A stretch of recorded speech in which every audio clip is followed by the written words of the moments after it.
Ena je recimo, da malo bolj zoprna zadeva, kar se tiče prodaje programov in delavnic in tečajev, zdaj bodi si klasičnih ali pa online, je to, da moramo ves čas delati na dveh nivojih. In sicer na eni strani, da pridobivamo oziroma da pritegnemo pozornost potencialnih kupcev in na drugi strani, da ves čas aktivno prodajamo. O aktivni prodaji sem govorila v enem videu nazaj včeraj. In zdaj, Kay Hackles je predvsem v tem, da pravzaprav je to organizacijsko kar nekaj dela. Ne? Na eni strani pač potem pišemo objave, na drugi strani pišemo neke prodajne zadeve in tako naprej. Ne?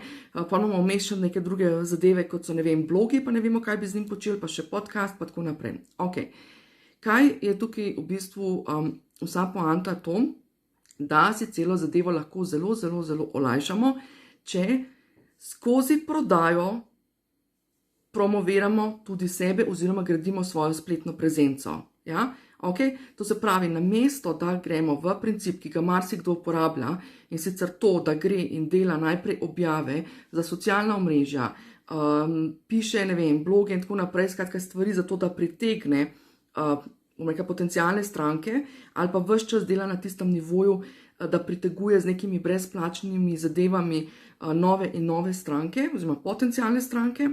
Potem ima pa šele dodaten del, da pride do tega, da pa pravzaprav začne šele prodajati in seveda spet pisati nove objave, pisati nove članke, nove maile in tako naprej in potem že ne ve več, kaj bi delal, ali tisto levo ali desno, ne.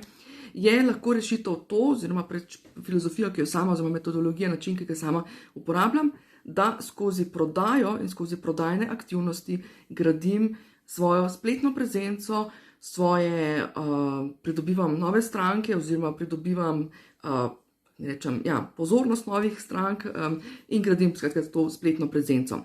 In pravzaprav čez ta način dela bi vas rada popeljala na programu, v vodenem programu Prodaje, znanje, podajaj.